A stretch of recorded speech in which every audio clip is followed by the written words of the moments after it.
Françoise Herbe, alsacienne, française, européenne et journaliste. L'Alsace, c'est la terre où je suis née. Je suis née à Strasbourg. J'ai vécu une grande partie de ma vie ici, pas tout le temps, mais quand même. Et donc, je me sens évidemment alsacienne, mais on se pose parfois un peu comme ça la question. Peut-être que je suis un peu trop vite là tout de suite dans le sujet, mais j'en sais rien. Mais est-ce qu'on est avant tout français? Est-ce qu'on est avant tout alsacien?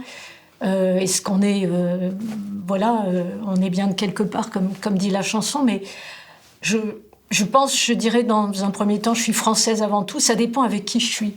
Quand je suis avec des gens qui sont d'autres régions et qu'on parle de l'Alsace, ou que l'Alsace est peut-être un peu attaquée ou critiquée, je me sens bien alsacienne.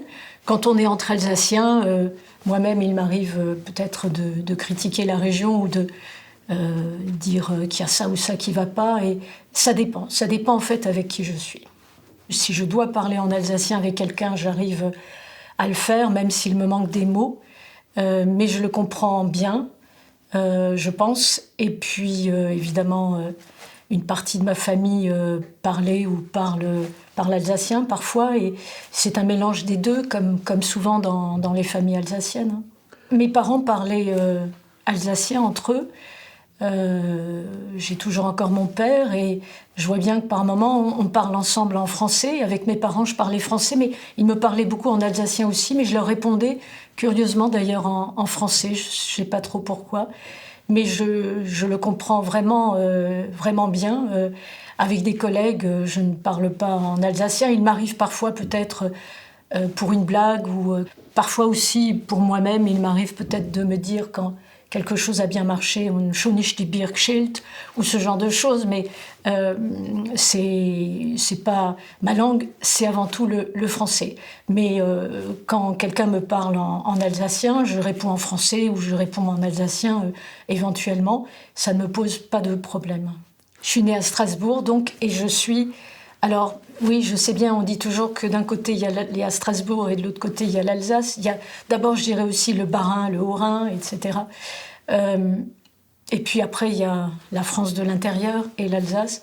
Mais moi, je suis peut-être plutôt strasbourgeoise. Déjà, dans l'alsacien, la manière de le parler, si c'était ça votre question, l'accent, bien sûr, puisque j'ai aussi de la famille dans le Haut-Rhin. Et évidemment, ils ne parlent pas comme nous. Ils ont un autre accent aussi, je trouve parfois une faconde, des choses... je trouve toujours, quand on tourne des reportages et qu'on les tourne dans le Haut-Rhin, que les gens sont vraiment plus... je ne sais pas comment dire, peut-être parce qu'ils sont plus méridionaux que les Barinois ou que le reste de l'Alsace, mais je les trouve souvent un peu plus vivants, un peu plus... une espèce de faconde. Et puis, quand on est avec la famille haut-rhinoise... c'est bruyant parfois, c'est le cas aussi avec les Barinois, mais c'est pas pareil. Je peux pas dire exactement pour quelle raison, mais c'est encore autre chose. Oui, il y a pas, c'est ça qui est bien dans notre région, il n'y a pas d'uniformisation. On sait même qu'il y a des accents différents dans les départements, et on voit bien que quand on va vers le nord, c'est un accent très germanique, très allemand, et enfin c'est ça qui fait, je pense, notre richesse, même si ça énerve profondément nos téléspectateurs parfois, quand les journalistes de Rundum ont des accents différents dans leur manière de parler l'alsacien, et on a parfois des réactions assez violentes. J'ai l'impression que parfois on a tendance à être un peu complexé. Moi-même, je me surprends parfois quand j'entends une information à la radio. Je parle là des radios nationales ou télévision nationale ou quelque chose que je peux lire sur Internet, et je me dis, tiens, pourquoi ils disent ça? Ou bien, tiens, ils n'ont pas parlé de ça. Pourquoi ils ont si peu parlé de la victoire du Racing il y a quelques jours? Et c'est toujours, c'est sans doute parce qu'on est alsacien. Mais ça me vient automatiquement, et je trouve que c'est sans doute un peu stupide, mais je vois que je ne suis pas la seule, il me semble, à penser comme ça parfois. On a ce côté un peu complexé ou victimaire, je trouve parfois. C'est pour des petites choses, là, c'est rien de grave, mais il y a quand même toujours ce côté... pourquoi on n'a pas de ministre, c'est d'actualité un peu en ce moment, mais pourquoi on n'aura peut-être pas de ministre dans le gouvernement, ou bien si on en a, pourquoi d'autres régions en ont plus. Enfin, j'ai l'impression. J'ai vécu en Allemagne, puisqu'en fait, quand j'étais petite fille, donc je suis née à Strasbourg, et mon père a eu un... D'abord, on est parti à Paris. On est resté quelques années à Paris avec ma famille. Puis après, on est allé à Stuttgart. J'étais encore petite et je suis allée là-bas à l'école maternelle. Et en fait, j'ai appris à lire et à écrire en allemand. Puis on est revenu un peu plus tard et j'ai enchaîné avec l'école française. J'avais un an de retard parce qu'en Allemagne, à cette époque-là, c'était dans les années 60, je ne sais pas si c'est encore le cas, mais il y avait une année de décalage par rapport à l'école maternelle pour les enfants. Et donc, quand je suis revenue, j'avais une année de retard. Mais on m'a longtemps considéré, pendant un an à peu près, les camarades de classe. En plus, je suis arrivée en cours d'année, ils pensaient que j'étais une petite Allemande. En réalité, j'étais française et puis je parlais le français. Mais en tout cas, j'ai appris à lire, à compter, à écrire en allemand. Et puis, évidemment... l'allemand, oui, c'est ma première langue étrangère. Je l'avais d'ailleurs aussi au lycée. Et puis au lycée, j'ai eu la chance pendant 7 ans d'avoir le même professeur d'allemand. Et ce professeur, c'était André Weckmann, ce qui n'est pas rien. J'ai également connu le Germain Müller, qui était un élu comme journaliste et que je voyais parfois. Il était adjoint au maire de Strasbourg, je crois, en charge de la culture et tout. Mais moi, je parle là plus de l'auteur et je suis retombée sur son texte Le Corridor et je trouvais qu'il était tellement d'actualité par rapport au conflit qu'il y a en Ukraine, enfin par rapport à tous les conflits et je trouve ça, c'est formidable. J'aurais juste voulu vous dire quelque chose, c'est que j'ai une partie de ma famille qui est allée aux États-Unis.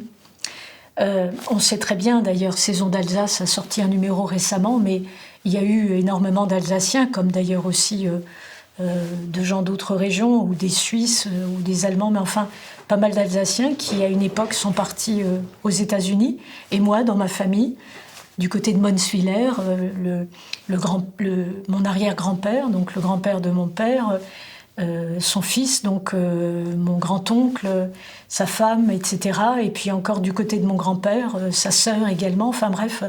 Et donc, pour certains, ils sont allés à Pittsburgh. Donc pour moi, Pittsburgh est une ville chère à mon cœur parce que le grand-père de mon père est enterré là-bas et je sais qu'il avait toujours écrit à mon père et il lui demandait de venir.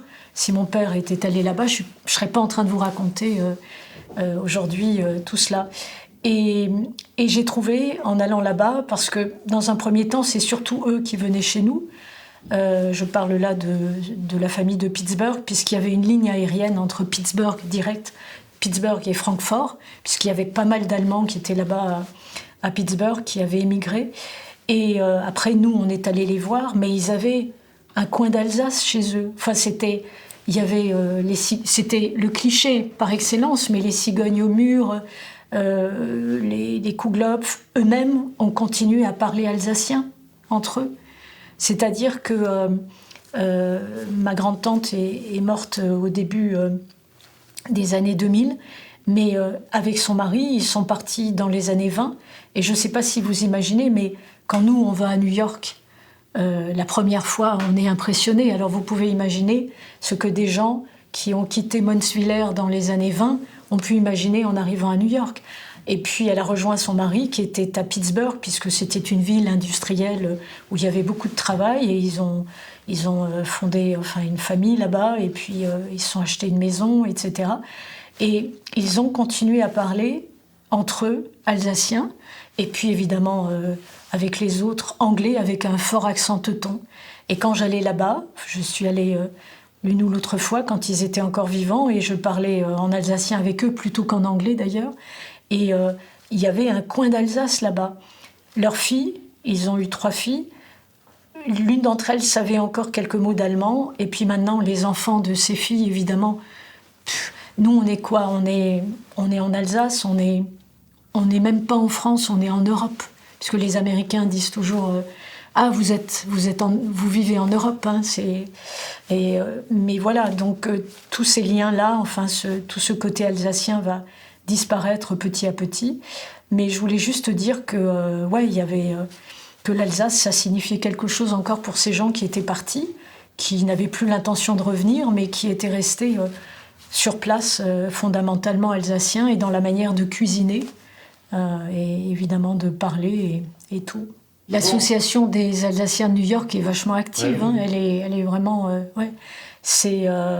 et puis on a bien vu aussi partout, il y a aux États-Unis, je suis allée déjà à Strasbourg, je ne sais plus comment on prononce, ça doit être Strasbourg, et c'est intéressant de voir ça. Je suis jamais allée à Castroville, mais en tout cas,